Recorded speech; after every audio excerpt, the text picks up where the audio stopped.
Dude, I love Impractical Jokers. I think that's a hilarious show. Did you hear Joe? Everybody agrees Joe's the funniest guy on the show. He's not my favorite, leaving. But he's leaving the show. He's the guy with a pot belly. Personal reasons. Yeah. Well, his wife and he split, I believe, and that group is very tight. Like they've been high school friends, from what I understand. And they were high school friends, I should say. What do they like the wife more? Like, why does he have to leave the show though? I don't know. I think what he did was this, and they kicked him out. They're like, I can't believe you fucked Debbie's friend like that. It seems from the outside looking in. To be clear, Taylor can fuck anyone he wants. He still has a place on PKA. Right, thank you. I would. You too, Tucker. Thanks. I mean, hey, I'm not dating anybody, but Kyle, you need to stay loyal to I don't know who. Everyone. Loyal to everyone. Anyway, I'm bummed out that show's going away. It sucks. Oh, the whole show's going away. Well, the show. I mean, they said they're gonna keep it going, but without him, it's just not the same show. He's the funniest one. He responds to it the best.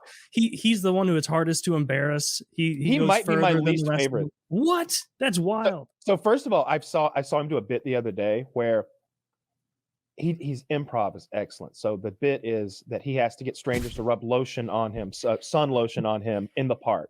And he's a disgusting looking man. He's got this huge beer belly and he's wearing a Speedo, I think. And by happenstance, he gets recognized by a fan. Now the cameras are hidden. And the fan is like, "Are you guys filming out here?" And he's like, nah, I'm getting some sun, bro. Like I'm a big fan. It's like, great. Hey, you want to hang out? Yeah. He gets the fan to start rubbing but he's like, no, keep going. Every time the fan stops, keep going. And it's like 1 million SPF. So he's being painted white. And by the time the fan is done, he is completely covered. I mean, every fucking inch, like his face, like his arms. Wasn't it an Indian white. guy? And they're unknowing. I think they're in Central Park. I don't know, Yeah. but think like big park where like ladies lay on towels and bikinis in the park. They're all watching this go down and giggling. Like they think it's the most awkward. It's great. How is he your least favorite though? Because the little guy who's bald is awesome. I like Mur's him. my second favorite. He's great, but Joe's definitely number one. I really like the big one. They're all kind of big except for the bald guy. But I don't know how to describe him because they all look so similar. They're all like older, chubby guys with beards, with dark hair. Is it the one that's They could all be Game of Thrones. He looks very Italian. Oh, Sal. Yeah, the one that that's because he's Italian. Always whines about his punishments the most. Yeah, he's a good actor. I think he's very expressive. Which does, I think that he. It can be a bit annoying when they give him punishments that are just leaps and bounds easier than what they give Mur, because they just bully Mur with it. But Sal knows that by throwing a fit, that he's basically oh yeah, they're never going to come too hard at me because I'm giving them entertainment just by throwing a fit over something minor. You know what? One of the more embarrassing makes out like ones, a bandit, not having to do anything hard. One of the punishments run the gamut, but some of them are embarrassing, some literally painful. And some are just weird. And one of them that checks all three of those boxes. I think it's Mur, the bald one. They had him get a prostate exam in front of a group of men, and women, an audience, and they're talking about prostate health.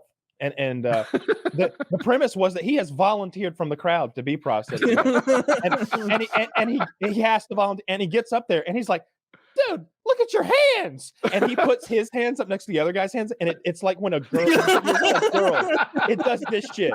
It's like when you grab your girl's hand like that. No! The doctor goes, "Don't worry about that," and the doctor's like, "Drop your pants," because they tell him, "Don't drop your pants.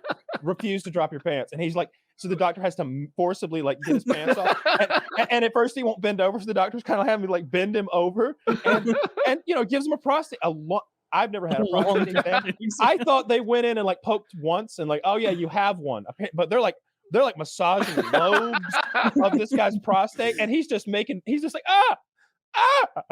And, wait, dude, after they finish, and he stands up and he's just like, I did it. And the doctor goes, but the truth is you can never be too sure. So I thought we'd have a second opinion today. Bring in Dr. Mike.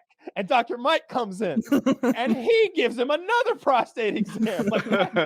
They should get that arm wrestler with the Dude, giant it's so fucking fun. Like, and that became so funny that like now, like in seasons after that, like the Doctor was very funny in the way he played it off, and so they had him become a recurring character. And so randomly at the end of Mur punishments, it'll be like, Mur, you have to go give a sex ed class to your parents or something. And then at the end of it, he's like, am I done? And they're like, not yet, prostate exam. They sent him in and he's like, are you serious? Again? I've had 6 prostate exams this year. And then just at the end of it, they just pop a thing. It's so I fucking got funny. brand new pants today, and I'm in genuine risk of peeing. Dude, watch, if you haven't watched Impractical Jokers before, it is such a funny show.